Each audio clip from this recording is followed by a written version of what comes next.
Good morning વિદ્યાર્થી મિત્રો। આજે આપણે પાઠ 4 લાખો વણઝારોનો પ્રશ્ન નંબર 7થી આગળ જોશું। તમે ગયા વિડીયોમાં પ્રશ્ન 4, 5 અને 6 જોયા હતા। બધાને લખાઈ ગયા હશે અને સમજાઈ ગયા હશે। આજે આપણે પ્રશ્ન નંબર 7થી જોશું। બધા CW ખોલો। એમાં પ્રશ્ન નંબર 6 લખાઈ ગયો છે, બધાને લખાઈ ગયો હશે। Very good. હવે એના પછી નીચે પ્રશ્ન નંબર 7 કરીને લખો। પ્રશ્ન નંબર 7, નીચેના વિધાનોમાંથી ખરા વિધાન સામે રાઇટની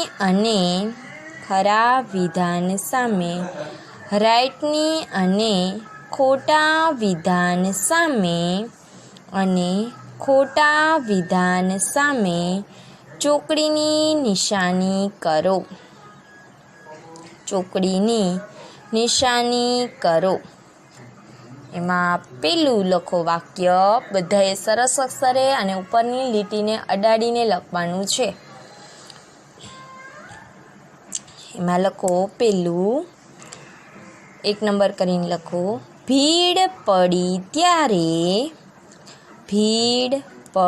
ત્યારે લાખો રાજા પાસે ગયો।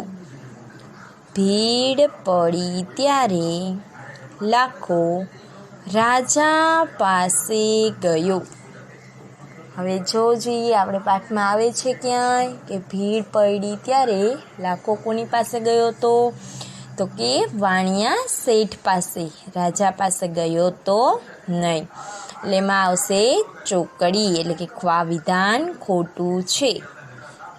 એટલે વાક્યની સામે કરો ચોકડી। એના પછી બીજું 2 નંબર કરીને લખો, શેઠનો ચોરાયેલો માલ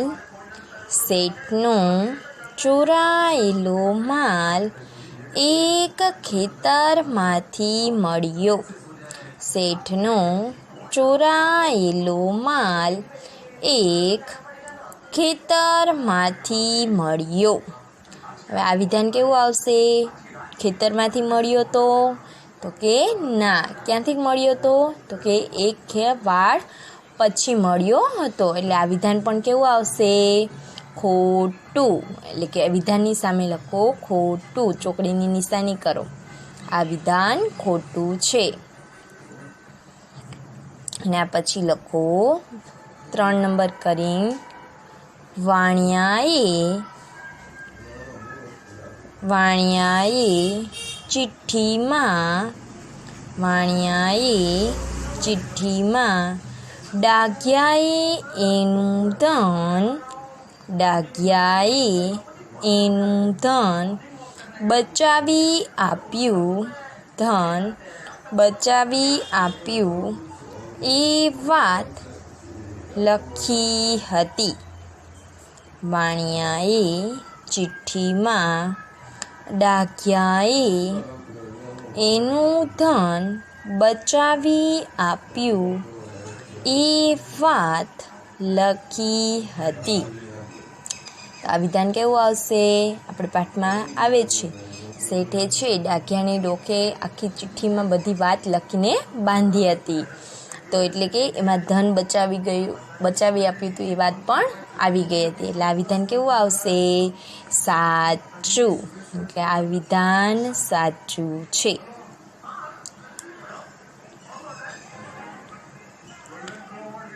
પછી વાક્ય નંબર 4, ડાઘિયાને આવતો જોઈને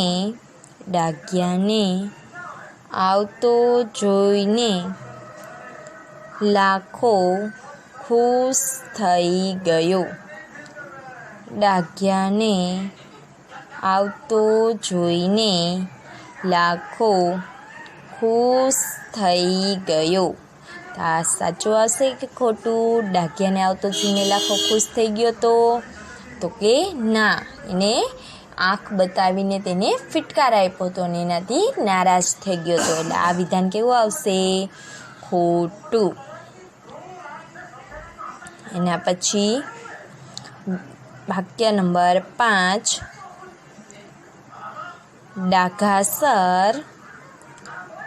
ડાઘાસર સરોવર સૌરાષ્ટ્રમાં આવેલું છે. ડાઘાસર સરોવર સૌરાષ્ટ્રમાં આવેલું છે. ક્યાં આવેલું છે ડાઘાસર સરોવર? સૌરાષ્ટ્રમાં આવેલું છે? તો કે ના. ક્યાં આવેલું છે? ઉત્તર ગુજરાતમાં. એટલે આ વિધાન કેવું આવશે? ખોટું. આ વિધાન ખોટું. હવે એના પછી પ્રશ્ન નંબર 8. બધાને પ્રશ્ન નંબર 7 લખાઈ ગયો હશે. હવે લખો પ્રશ્ન નંબર 8. નીચેના વાક્યો કોણ બોલે છે?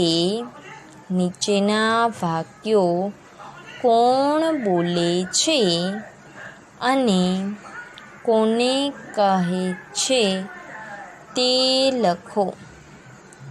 નીચેના વાક્યો કોણ બોલે છે અને કોને કહે છે તે લખો.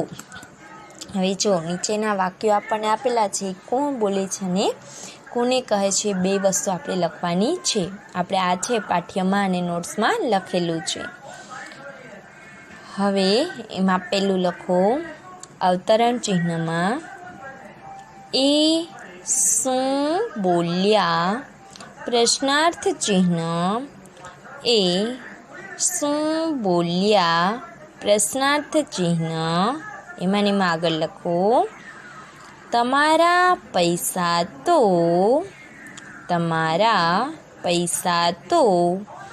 દૂધે ધોયેલા છે. તમારા પૈસા તો દૂધે ધોયેલા છે. અવતરણ ચિહ્ન પૂરા. લખાઈ ગયું? ફરી બોલું છું. અવતરણ ચિહ્નમાં એ શું બોલ્યા? પ્રશ્નાર્થ ચિહ્ન તમારા પૈસા તો દૂધે ધોયેલા છે. અવતરણ ચિહ્ન પૂરા. હવે એમાં જવાબ અથવા તો એરો કરીને લખો આ વાક્ય વાણિયા શેઠ બોલે છે. આ વાક્ય વાણિયા શેઠ બોલે છે અને લાખાને કહે છે. અને લાખાને કહે છે. એના પછી બીજું લખો અવતરણ ચિહ્નમાં અરે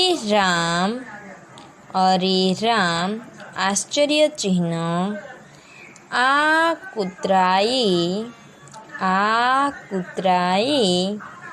મારી શાખ ઉપર પાણી ફેરવ્યું. આ કૂતરાએ મારી શાખ ઉપર પાણી ફેરવ્યું. એમાં પ્રશ્નાર્થ ચિહ્ન કરજો અને પછી અવતરણ ચિહ્ન પૂરા. હવે આવશે નીચે એરો કરીને લખો આ વાક્ય લાખો બોલે છે. આ વાક્ય લાખો બોલે છે અને કૂતરાને દૂરથી આવતો જોઈને. આ વાક્ય લાખો બોલે છે અને કૂતરાને દૂરથી આવતો જોઈને.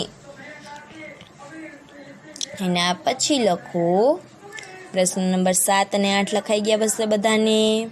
હવે નવી સૂચના લખો પ્રશ્ન નંબર 9.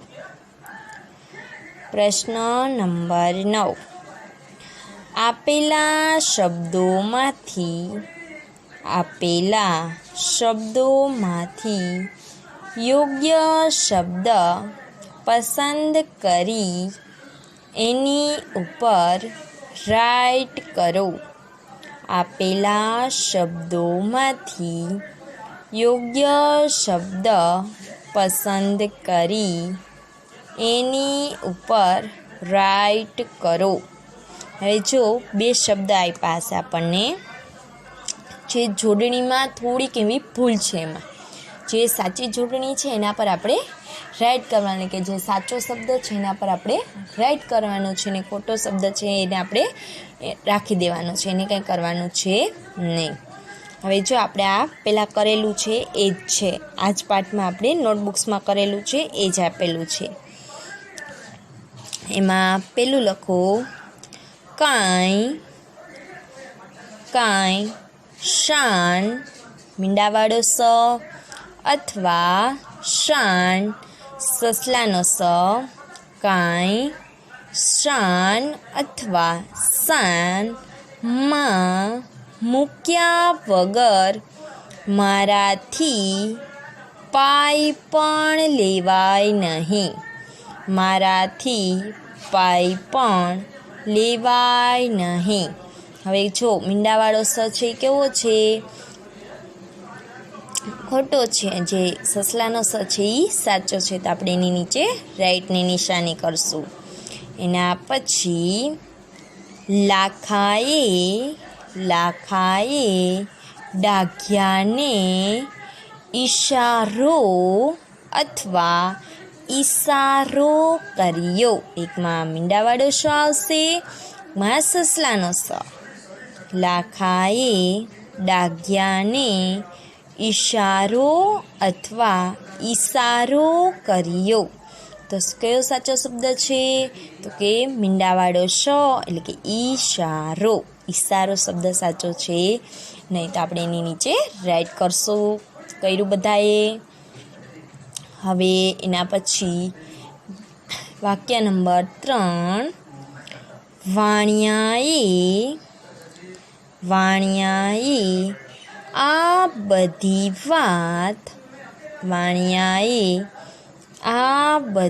વાત ચીટકી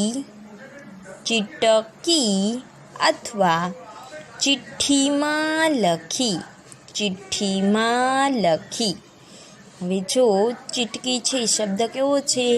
ખોટો છે, અને ચિઠ્ઠી શબ્દ સાચો છે, તો ચિઠ્ઠીની ઉપર રાઈટ કરો. એના પછી આ કૂતરાએ મારી શાખ મીંડાવાળો શ અથવા સસલાનો સ શાખ ઉપર પાણી ફેરવ્યું. શાખ ઉપર પાણી ફેરવ્યું. તો સાચો શબ્દ કયો છે? શાખ મીંડાવાળો સ, તેની ઉપર રાઈટ કરજો.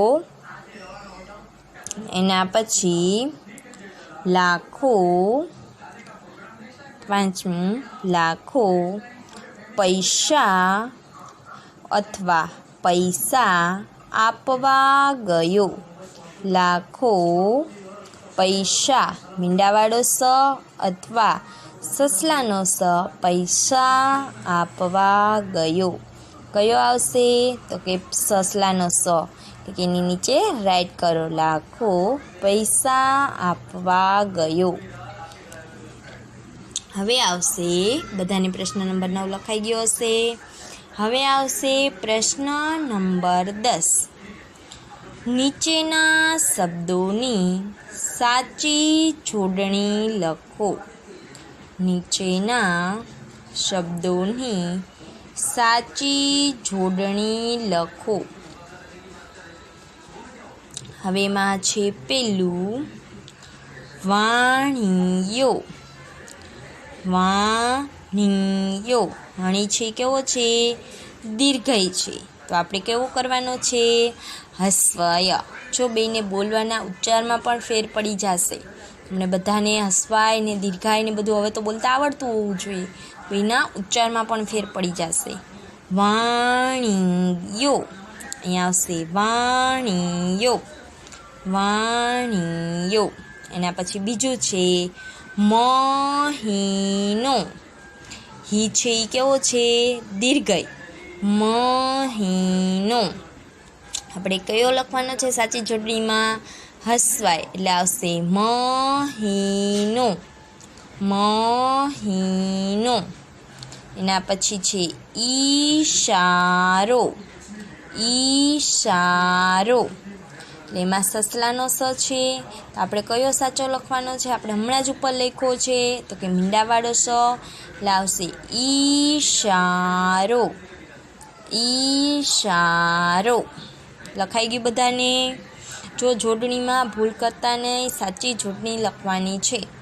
એના પછી પૂછે ચીટી.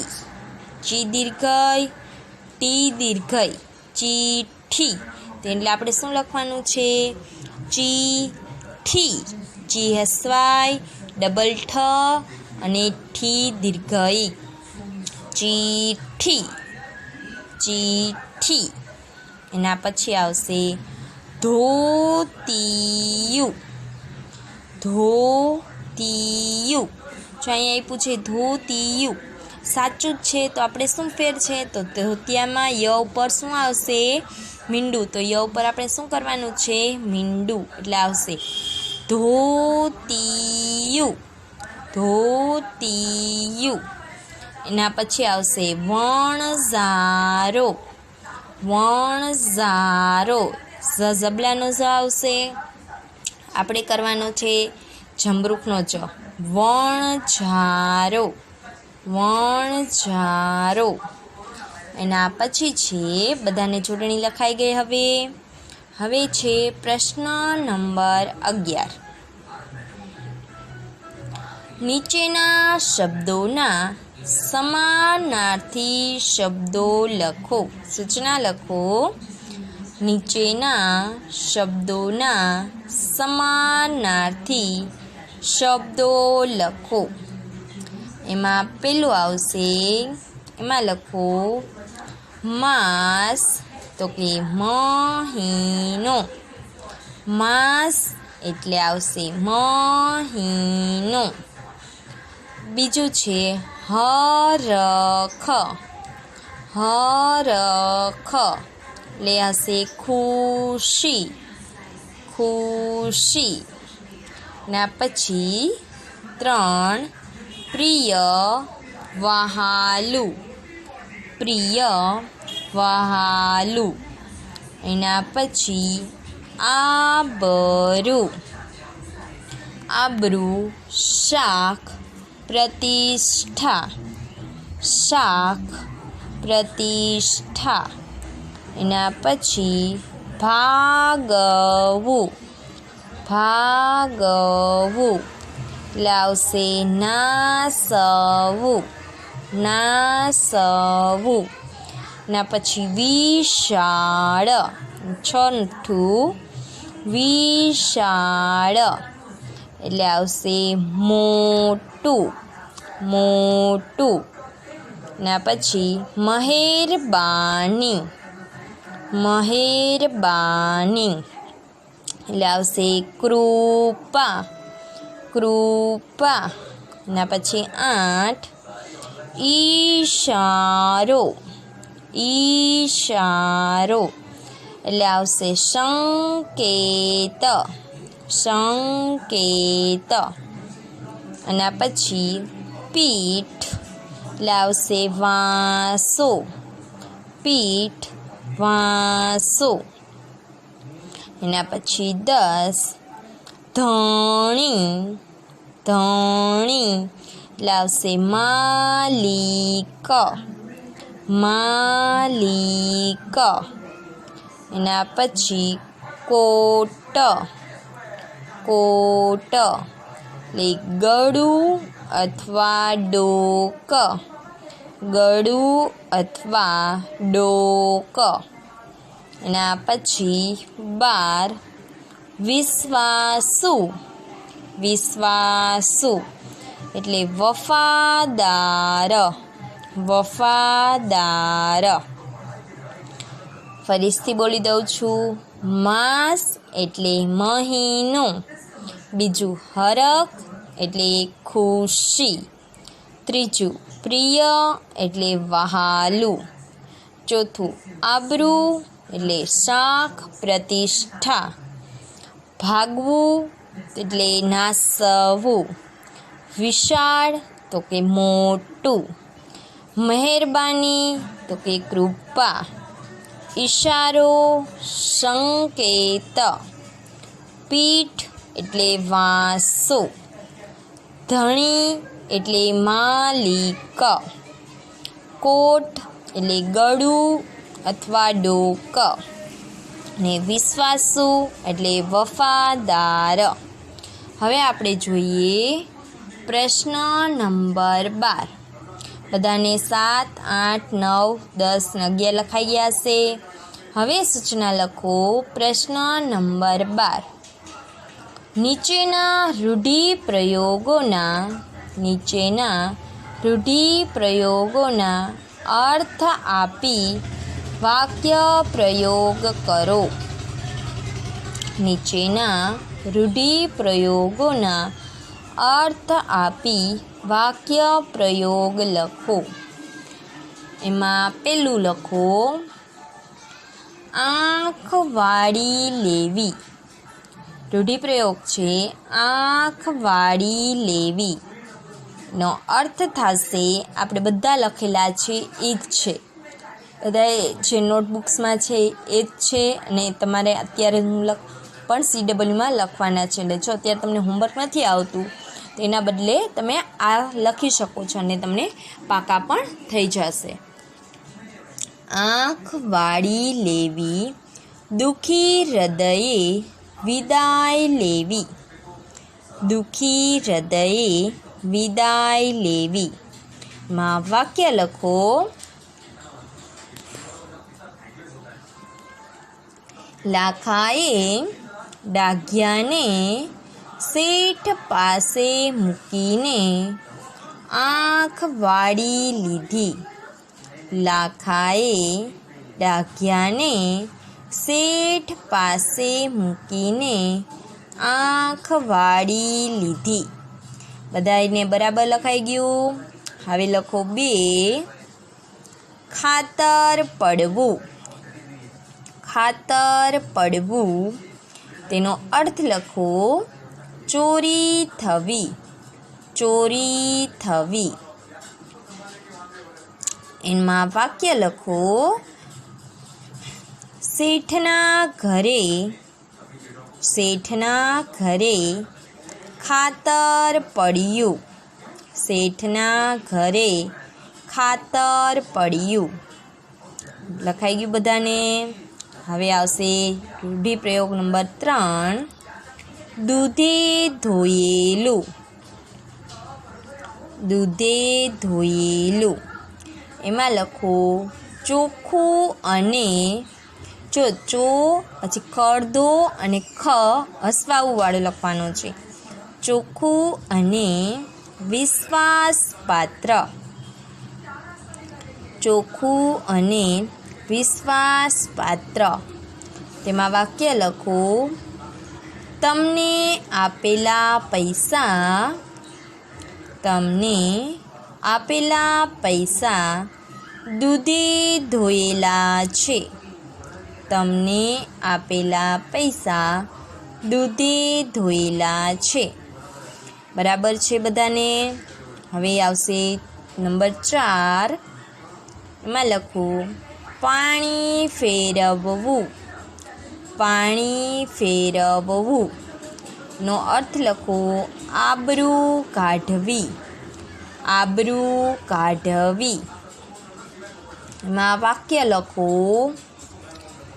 દીકરાએ ચોરી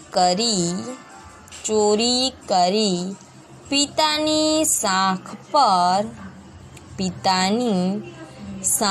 પર પાણી ફેરવ્યું.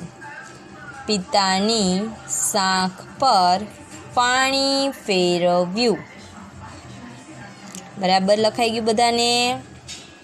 હવે એના પછી નંબર 5, આંખ ફરી જવી. આંખ ફરી જવી, તેમાં અર્થ લખો. ગુસ્સા સાથે નારાજગી વ્યક્ત કરવી. ગુસ્સા સાથે નારાજગી વ્યક્ત કરવી. આ વાક્ય લખો. લાખાએ ડાઘિયાને આવતા જોઈને. લાખાએ ડાઘિયાને આવતા જોઈને લાખાએ આંખ ફેરવી લીધી. લાખાએ ડાઘિયાને આવતા જોઈને લાખાએ આંખ ફેરવી લીધી. એના પછી બધા સાથે જશો. લખાઈ ગયું હશે. હવે આવશે 6, મોં ફેરવી લેવું. મોં ફેરવી લેવું એટલે એમાં અર્થ આવશે રીસાઈ જવું. રીસાઈ જવું. એમાં વાક્ય લખો. લાખાએ ડાઘિયા સામેથી. લાખાએ ડાઘિયા સામેથી મોં ફેરવી લીધું. લાખાએ ડાઘિયા સામેથી મોં ફેરવી લીધું. એના પછી નંબર 7, ભારે હૈયે. ભારે હૈયે માં અર્થ લખો. દુઃખી હૃદયે. દુઃખી હૃદયે માં વાક્ય આવશે. લાખાએ વાણિયાની વાત ભારે હૈયે સાંભળી. લાખાએ વાણિયાની વાત ભારે હૈયે સાંભળી. લખાઈ ગયું હશે બધાને? આજે આપણે પ્રશ્ન 7 થી 12 જોયા. હવે આના પછીના વિડીયોમાં આપણે 13 થી આગળ પ્રશ્ન જોશું. બધાએ ફરીવાર રૂઢિપ્રયોગોના અર્થ અને વાક્ય ખાસ પાકા કરવાના છે અને યાદ પણ રાખવાના છે. ચાલો ત્યાં સુધી બધાએ રૂઢિપ્રયોગ અને આગળનું બધું કમ્પ્લીટ કરશો. ત્યાં સુધી બધાને બાય બાય.